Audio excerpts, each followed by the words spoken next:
It was fewer than 20 words, my friend. A short answer, given almost casually at the end of an ordinary practice, with no spotlight, no microphone shoved in his face, no atmosphere of planned provocation. Except an entire week has gone by, and that sentence is still circulating. It is still being republished by the Philadelphia media. It is still being republished by the other team's media. And now it arrives on the eve of 2 days that could be the tensest on the entire Eagles calendar between now and September. The most uncomfortable detail in all of this is that the man who said it is precisely the player on this roster with the most delicate disciplinary history, the guy who was once thrown out of a game before he touched a single ball. The truth is, this story is not about a line of bravado. It is about what the Eagles stand to lose if somebody takes that line seriously.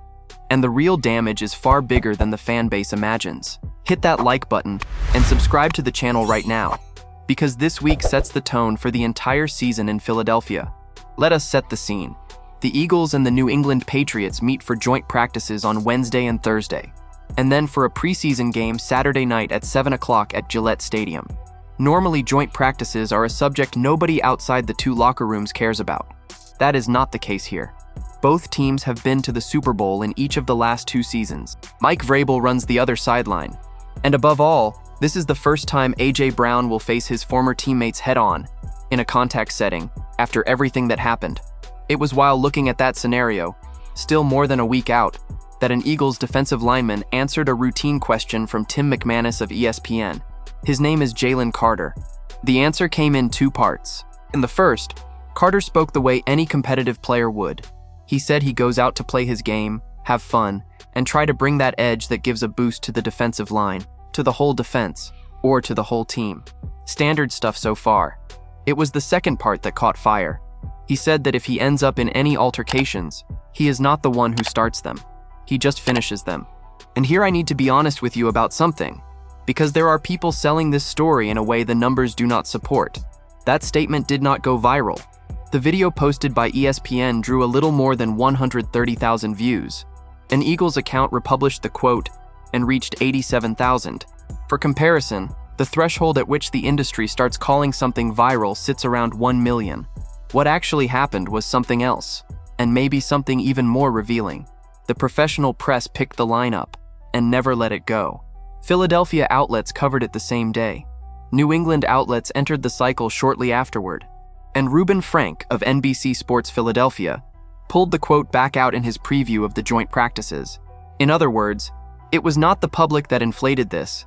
It was the media on both sides that decided this sentence is the soundtrack of the week. Now, why does that line carry so much weight coming from him specifically? Because there is a September night nobody in Philadelphia has managed to forget. In the opening game of the 2025 season against Dallas, there was a stoppage right after the opening kickoff to attend to an injured player. During that break, Carter walked over to the opposing huddle and came face to face with Dak Prescott. They exchanged words, and Carter spit on the quarterback. The flag came out immediately, 15 yards of penalty, ejection for unsportsmanlike conduct. 6 seconds into the game, he walked off the field escorted by a club employee, booed by his own stadium, without having played a single snap. It was the fastest ejection recorded in a league game since 2005. The cost came afterward. The league treated the episode as a 1-game suspension already served, and he forfeited that week's paycheck, $57,222. In the same announcement came another fine, $17,445, for an open-handed blow to the head of the Commanders' center during the conference championship.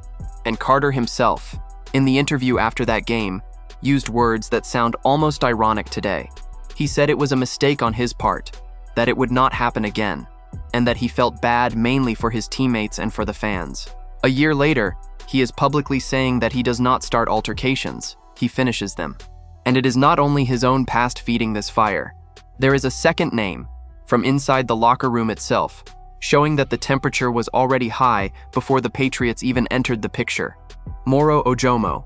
Last week, in the final minutes of an ordinary practice, Ojomo got into an ugly altercation with offensive tackle Fred Johnson, his own teammate. The tension between the two had been building through team drills. They clashed on back-to-back plays, and after teammates tried to separate them the second time, Ojomo lunged at Johnson's lower half. When he spoke to the press, he did not try to justify anything.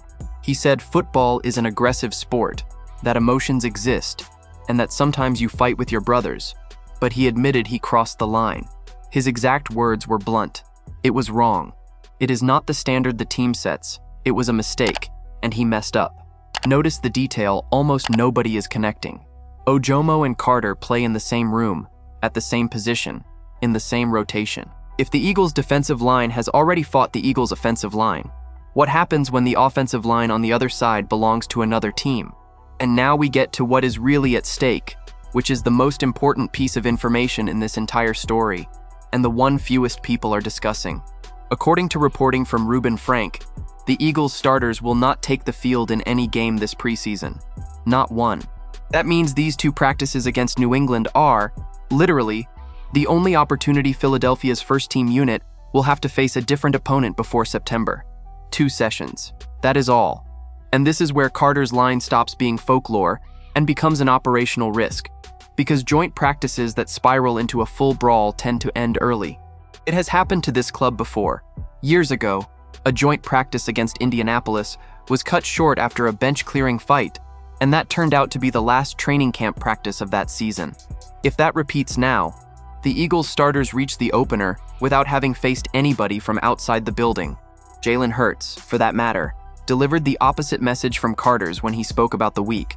He praised the quality of the opponent, talked about good competition, and insisted on continuing to exercise what has been learned, keep correcting details, and chase the alignment the team has been pursuing since camp began. One player talked about finishing altercations, the other talked about alignment. And that is why we need to be fair and transparent here.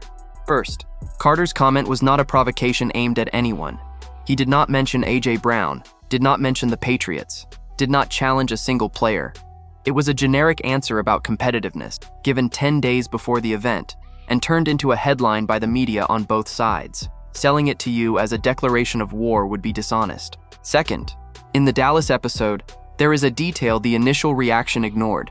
Footage shown later revealed that Prescott spit first, toward the turf near Carter, and then smiled at him.